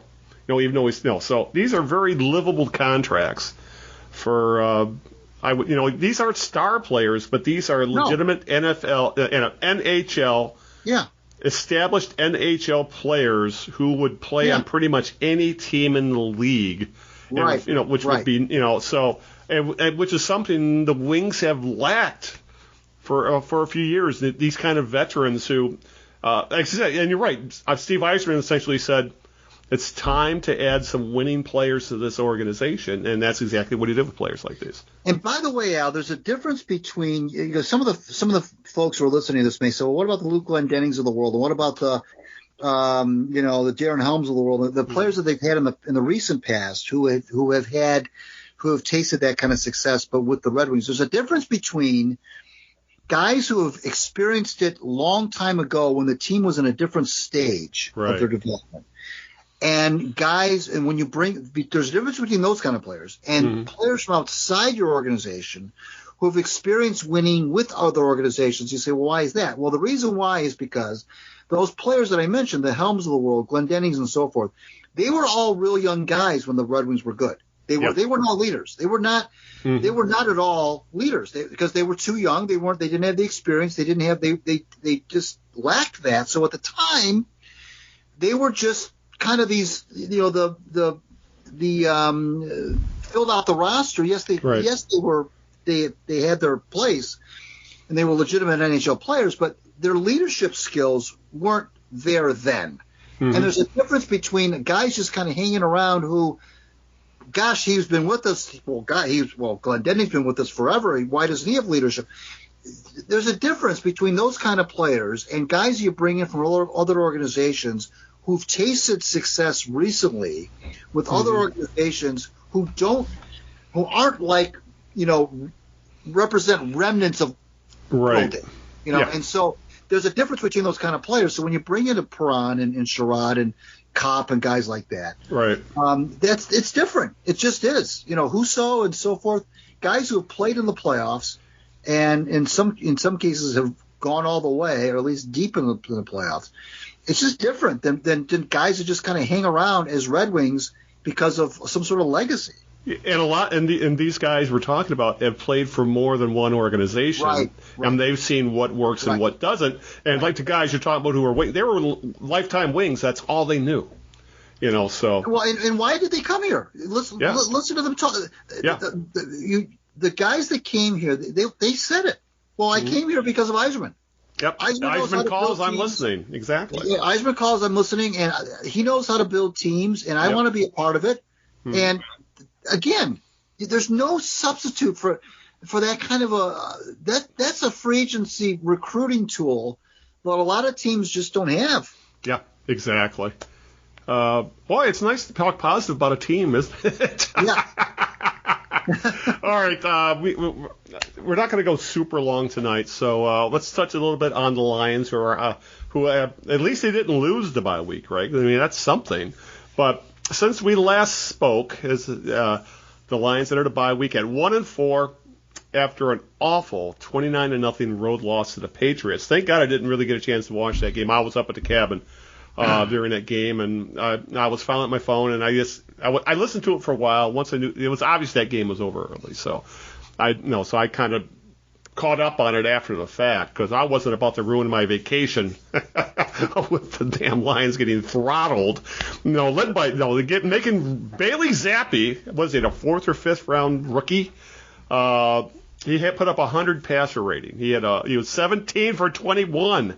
Against the Lions' god-awful defense, Greg. Right. And a couple of notes about that game. This is the first instance in NFL history that a team averaging 35 points a game in their first 4 games was shut out in the 5th game of the year. And the also interesting was, once again, as the man you love to call Meathead, Dan Campbell, the Lions were 0-6 on 4th down conversion attempts. And the weirdest one, thank God I didn't see this. I didn't even realize that it happened until after the fact because, like I said, I was up at the cabin, was the going for it in the second quarter on 4th and 9 And doing that instead of kicking a 49-yard field goal, obviously it backfired spectacularly because there was a strip sack of Jared Goff, resulted in a scoop and score, and essentially that was the ball game right there. And Campbell, your buddy the Meathead, is calling this rock bottom. I don't know if I'd call this rock bottom just yet.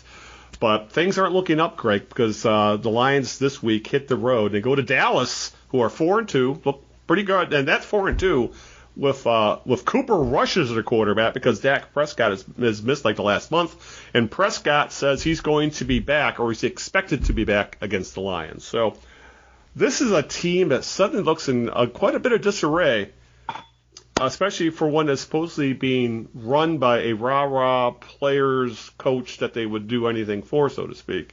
So it's I won't say it's getting. Is it too early to say this might get ugly? No, not at all. Typically what happens in these kind of scenarios when teams start to go south a little bit is fans look at other organizations. They get tired of talking about their own, so they look at other organizations and they compare.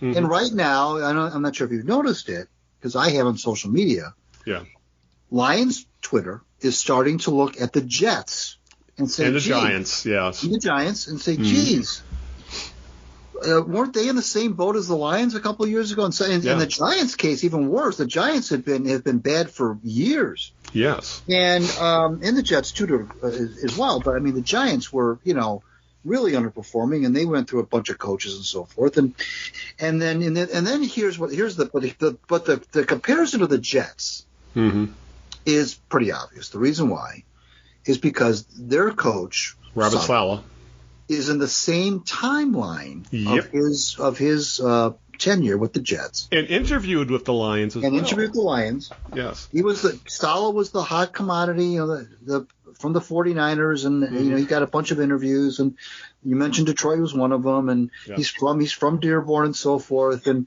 he didn't get the job, and so but he and Campbell now are kind of joined at the hip because of the fact that they both became head coaches at the same time. Now, the Jets last year, of course, were not very good, and even this year started off 1-2, and there was some talk about Saleh. They were questioning Saleh now. Well, now the Jets have bounced back. They're 4-2, a very impressive. They had the miracle win in Cleveland, and they had a very impressive win in Green Bay. I think they said it was the first time Rodgers has lost in Green Bay in a game in which he played all 4 quarters, and I don't know how long. And so here now they're 4-2. Now there's still 11 games to go, but now the comparison is between Saleh and the Jets program and Campbell and the Lions program, and I get it. I understand why. So your question was, is it too early to say that this could get – no, of course not. Absolutely it's not too early. The defense is a wreck. They're injury-riddled. They didn't have depth to begin with. I know you mentioned the show notes. And there's also, before we mention that, there's also the draft where the Lions took Jameson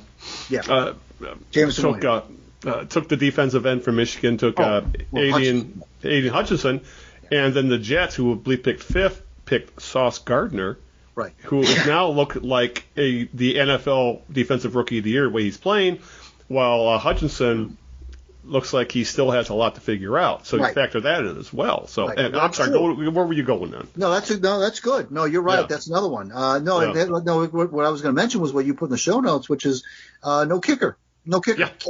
You can't find a kicker to save their souls. You mentioned at the top of the discussion about the Lions going for it on 4th and 9 early in the game. Yeah. Because they didn't want to try. I'm not sure how long the field goal would have been. 49 yards. That should not be without doubt a makeable kick. Right. Especially at that early in the game. So they go for it, and what happens is Goff gets stripped. They return the fumble all the way for a touchdown, and all of a sudden it's 13-0, and away you go. Yep.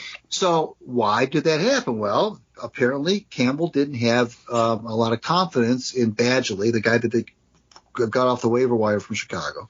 Yeah. It's amazing to me, Al, that, and I know the kickers, when you're a kicker in the NFL, it's mercurial. You can play for a million different teams in a couple of years. You get cut on Monday, picked up on Wednesday, play on Sunday, cut on Monday. I mean, I know kicking in the NFL is very, very, very volatile. I understand that.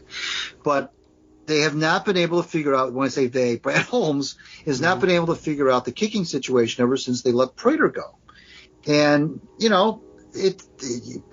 for anyone who poo-poos kickers, who thinks that, well, and anybody can do that, most of these guys can make most of the kicks. That's not right. If you don't have confidence in a guy, like you said that 49 yards should be a makeable kick. Of course it should be. That should be a no-brainer. That you send the kicker out every time with 49 yards. These guys nowadays blast. I mean, I see every Sunday blast kicks 50 to 55 yards like it's an extra point. It's not. So I don't want to hear about, well, it's a long kick. Well, then, I mean, what does that mean? That means you don't have a kicker. If you can't trust. Now, we talked about, we already beat to death the whole debacle in Minnesota where they tried their field goal they shouldn't have. But this was the opposite. Either you have a kicker or you don't. And to me, if I'm Dan Campbell and Brad Holmes, that's almost a passive aggressive. I know that Dan Campbell didn't mean it that way. Don't get me wrong, because I believe that he and Holmes are on the same page for the most part. But if I'm the GM sitting in the press box and my coach goes for it on 4th and 9 because the kicker that I signed to the roster stays on the sidelines because the coach doesn't think he can make the kick. And that early in the game, by the way, in the first half,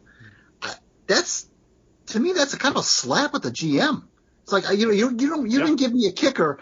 I don't have a kicker on the roster who I can trust to put in right now. And I know it's outdoors. I understand that.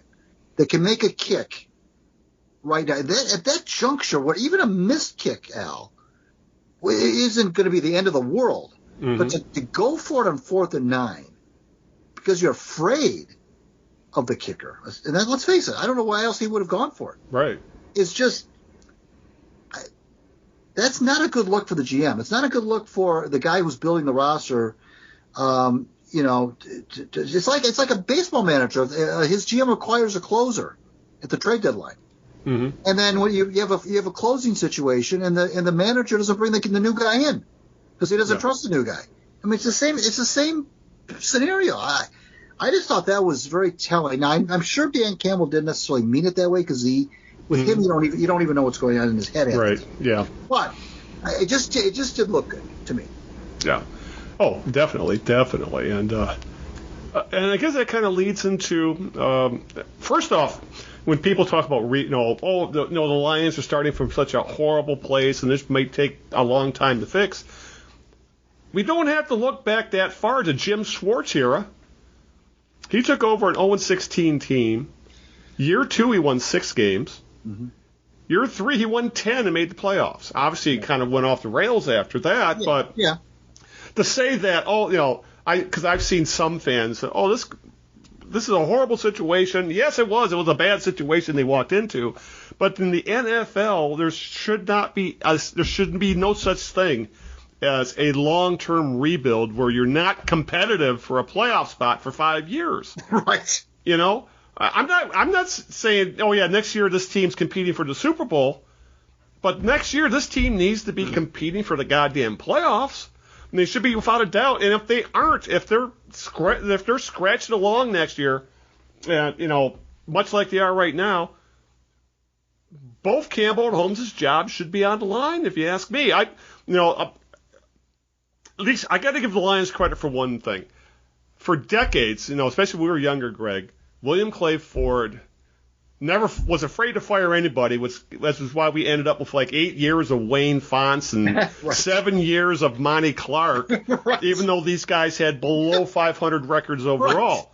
Right. At the very least, they seem to be giving, at least in this century, they seem to be giving coaches a shorter lease, even though you could argue, Matt Patricia should never have gotten that third year.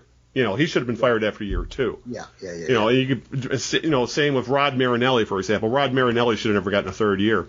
But there is no way in hell. They say, well, they gave him a 6-year deal.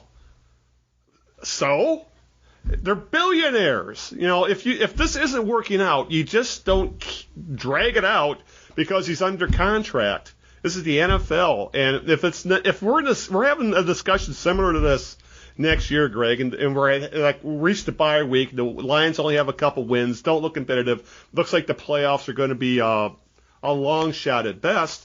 We definitely have to be talking about the job security of both Brad Holmes and Motor City Dan Campbell. It's the NFL is designed for quick turnarounds, always has been. And that kind of leads to Brad Holmes, who's finally starting to catch some criticism in this town for one, he had a 31st ranked defense last year. The only thing he really did was resign anybody he had last year and brought him back this year and added a few draft picks and out of the 32nd ranked defense. He has this thing for drafting injured rookies. We haven't seen Jameson Williams or Josh Pascal play yet. And then Onwuzurike, who was their second-round pick last year, had a history of back issues. Guess what? He's having back surgery, and Ken Campbell called it a last resort. Like, if this doesn't work, his career's over. Right. And of course, you brought up the kicking game. We've had 40 years of stable, if not elite, place kicking in this town, and all of a sudden Brad Holmes can't find a goddamn kicker who hit a 50-yarder? I mean, I'm not calling for anybody to be fired yet. I'm saying, obviously we'll ride out this year. There's still a lot of football to be played. They could turn things around. They could look respectable in the second half. We'll have to wait and see. Much like kind of happened at the end of last year when they started playing respectable football. But this cannot go on another year. I mean, I think this is the last. The honeymoon's over with these guys. I can say that right now. Now it's just a matter of how long is the leash before the hot seat gets real hot. I want to say a couple things about Schwartz. You mentioned him, and the thing about Schwartz that was even more impressive about, you mentioned the taking over an 0-16 team, and they won 2 games and they won 6 and so forth. But the year that he won 6 was the year that he basically did not have Matthew Stafford. I think Stafford played like 3 games or 4 games tops, something like that, before he got injured. Remember, the whole thing about Stafford, of course, was that, is he a glass doll, or what do they call them? Because he missed some time in 2009. He missed almost the entire 2010 season. So then it was like, well, geez, is he ever going to be healthy? Well, then, of course, he ran off a bunch of games in a row where he started. But Schwartz won 6 games with, I think, who was the backup at that time? Shoot, I have to look it up. Yeah. But he won 6 games with a career backup quarterback. And then you mentioned the 2011 season where they made the playoffs with Stafford healthy, and then Schwartz imploded. But he did indeed took an 0-16 team, and 3 years later they're in the playoffs. The second thing I want to say is that I think Lions fans have been gaslit for so long. And I don't know where this is coming from, because they've been gaslit to think that, because every time you even talk about firing a coach, a Lions coach, before year 3, you get the people coming out of the work who just go up in arms and alarm bells go off and, oh, you can't do that. You got to start all over again. And, a guy needs more time than that. And, they, for whatever reason, Lions fans have been gaslit into thinking that that's what has to happen. That if you pull a plug on a guy, that all of a sudden that means everything's got to be, you have to hit the reset button, go back to ground zero, square one, and start this whole thing all over again from the beginning. And we've seen time and time again in the NFL, you mentioned quick fixes, time and time again in the NFL, Al, where teams will cut bait on a coach. Look what's happened with the Giants right now. Look what's happened with the Giants. Cut bait on a coach after a couple of seasons or whatever. Sometimes even after one season. They feel like there's just a weird vibe or something. And they bring in a new guy, and all of a sudden, he might get lucky at a couple of draft picks or whatever, but all of a sudden that same team that was 4-13 is 10-7. Why? Yeah. I don't know. All I know is that you don't have to. I think they just, for some reason, some of these fans think that this is like a college football program where if you pull a plug on a coach a year or two in, that everything goes haywire. Oh, now this isn't recruiting. This isn't a scenario where you have to have stability at the head coaching position to be good. Yeah. Teams consistently bring in new coaches or new management and turn things around. I don't know how these fans can't see that around the league. They're stuck in this thinking that if you pull the plug on a guy after a couple of years, that you've made a mistake. Yeah. And then you're a judgment, or you're jumping the gun here, and I don't think so. Now there were a lot of fans, of course, that did want. You mentioned Patricia, that did want Patricia gone. They wanted him gone after year one, frankly. Yeah. Definitely after year two, and that's for sure. There were those kind of fans, but there's also that segment of fans, Al, that frustrate me because they feel like they take that stance of, if you fire a coach too soon, you got to start all over again. No, you don't. I don't think that's the case. I don't know where that's coming from. I don't get it. I wish I had an answer for that. You're right. And by the way, I looked up at the 2010 Lions. Jim Schwartz won 6 games and his starters for 13 games was either Sean Hill or Drew Stanton. Right. So Stafford and he had a winning record of Drew Stanton's. Drew Stanton was 2-1 as a starter. Sean Hill was 3-7 as a starter. Yeah, and Stafford only played 3 games then, in other words. Yeah, Stafford played 3 games, missed the rest of the year. Yeah. And that was also, I believe, that season the Lions actually went on a tear and won their last 4 games of the year.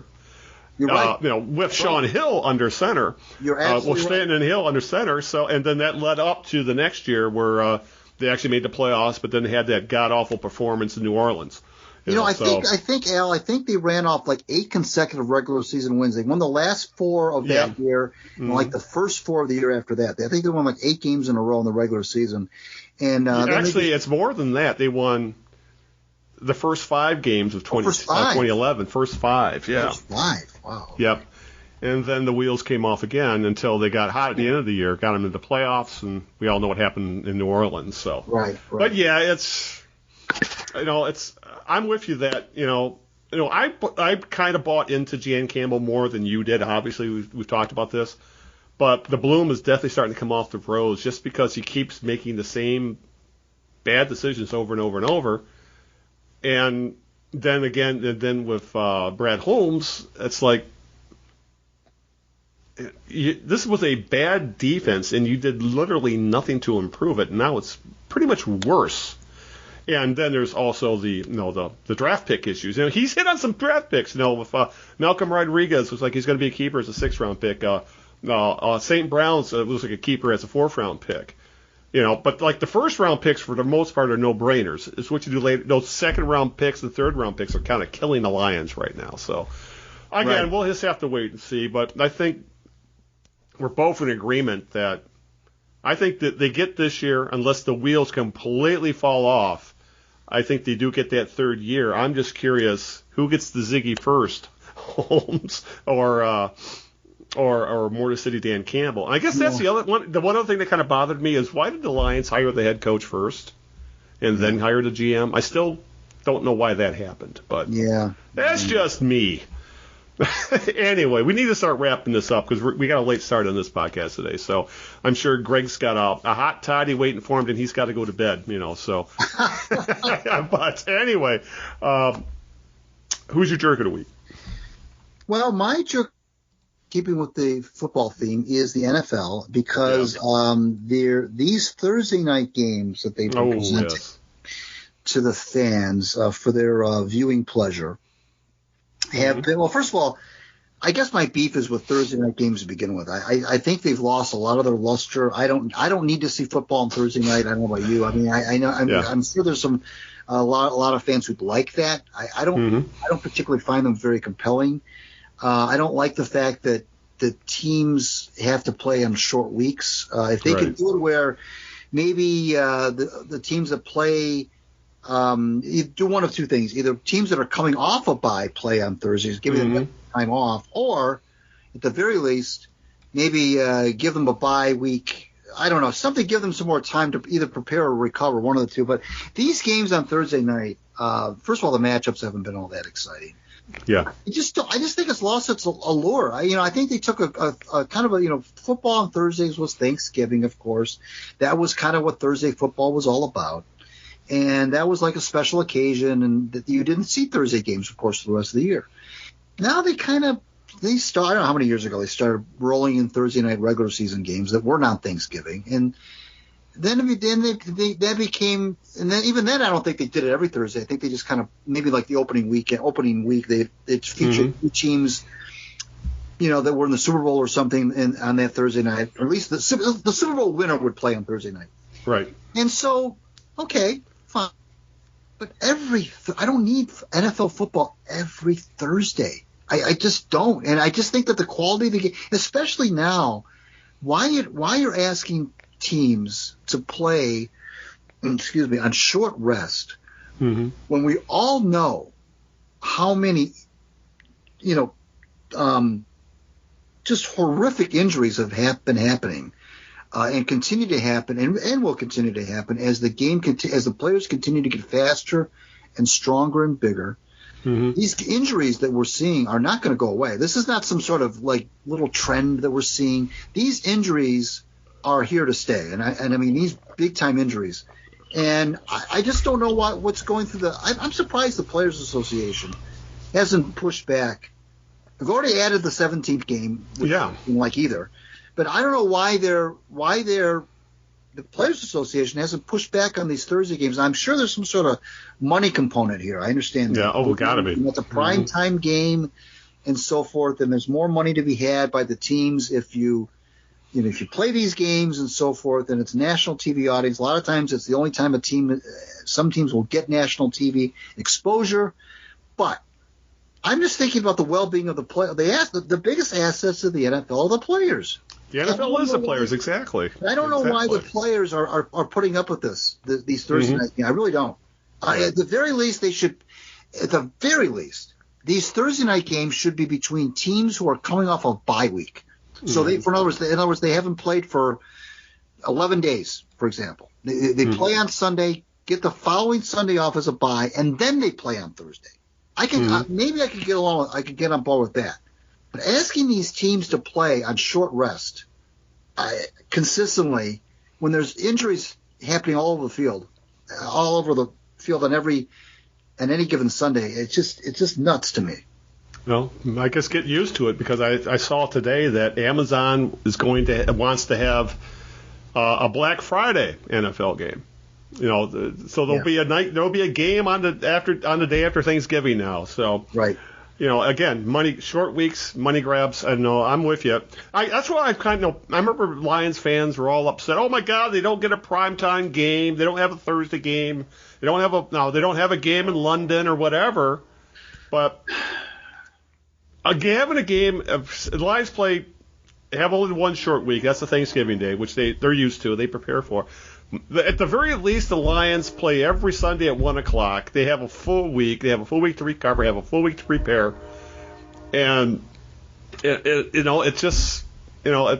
seems this. As you said, this forcing teams to have constant short weeks and play at odd times and play overseas. Right. I'm with you. The NFLPA needs to start pushing back some. They just can't be giving more money, because he's right. It's the health. Because actually, my jerk of the week, Greg, I was going with the NFL as well for their screwed up concussion protocol with Tua Tagovailoa. Oh God. That was when everybody saw it, because September 25th against Buffalo, Tagovailoa got Tua. I just call him Tua. It's much easier. He went out with what was an obvious concussion because he got up and staggered, and the Dolphins called it a back injury. And this led up to, I believe, they played again, I believe, on Thursday against the Bengals. Tua had been cleared. No one could figure out how he could have been cleared after seeing what happened to him. and he suffered another concussion on national television. He had to be carted off the field. And that led to the NFL supposedly we're going to make change in the concussion protocol. I believe that, as I think the term used, unaffiliated neurotrauma consultant had been fired for whatever the hell happened, how this got through the cracks.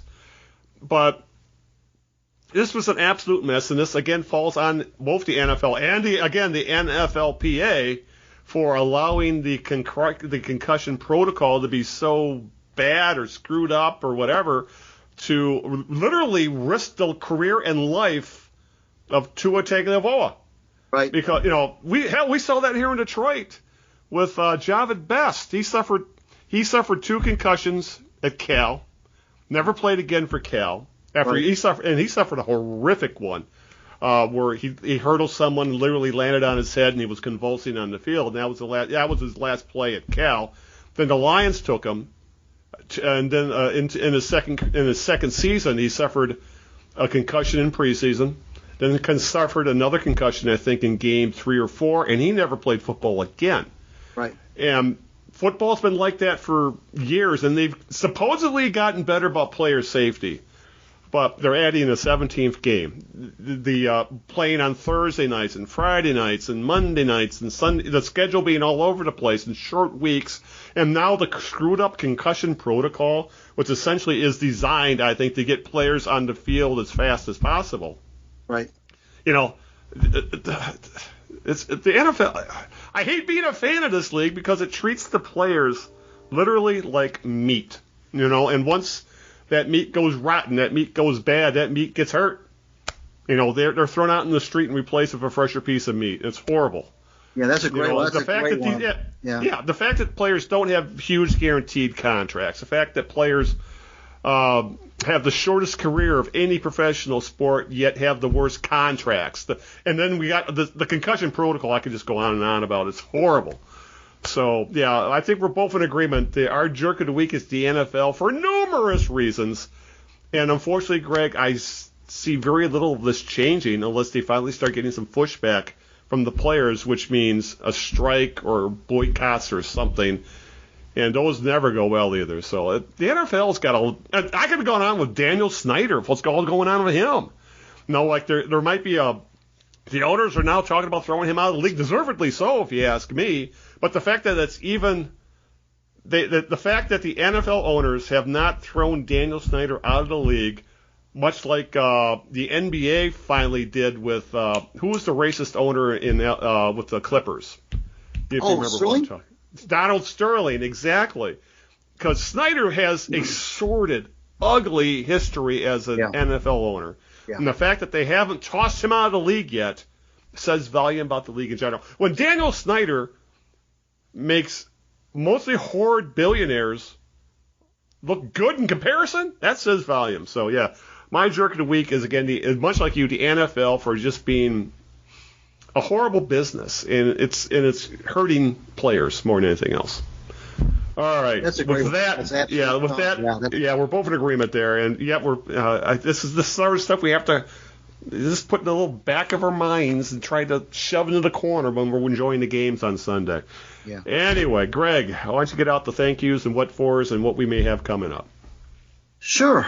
Thanks to City Hall for gracing us with his presence. That was a terrific NBA and Pistons discussion. Gracing us with his presence. I like how you put that. We bow at the chair of City. Thank you. We are not worthy. Yes, but, it was good as usual with City. Exactly. Read me at my WordPress Out of Bounds blog every Monday. Follow me on Twitter at Greg Eno. Follow the Kneejerks on Twitter at the Kneejerks. As far as guests coming up, I'm not sure yet. They're working on Coach Heath from Eastern Michigan. Talk about his basketball program and recently reinstated Imani Bates, and got some other folks I'm going to be hitting up on, see if we can get them on the show. I'm not going to say who it is yet because I don't want to jinx anything, but we're working on some guests, and Al, as usual, thanks to my lovely wife Sharon for putting up to this with this stuff, and thank you for making Tuesday night so gosh fun. Yeah, Bob, no appearance from Bean this week. Usually he's here barking once in the background, so I guess Bean had better things to do. So, but always, Thank you, Greg, for taking time. You have a busy schedule. Thank you for taking a couple hours out of your life to talk sports. Give a shout out to Linda, who is working in the yard tonight, saving lives. Shout out to the listeners who have been putting up with these shenanigans for 13 years at this point. Don't remind me, I had a lot less gray hair when we started, to say the very least. And hopefully we'll have a few more positive things to talk about. Hopefully I just hope to God the Pistons get off to a halfway decent start, because I don't want to spend another season wondering what the hell's going on with them after spending the past several months bitching about the Tigers and the Lions. So, oh my God. Anyway, we got to get out of here. So we'll see you in a couple weeks. So until that time, this is Al Beaton saying good evening, good luck, and aloha. Totally. We'll see you in a couple weeks.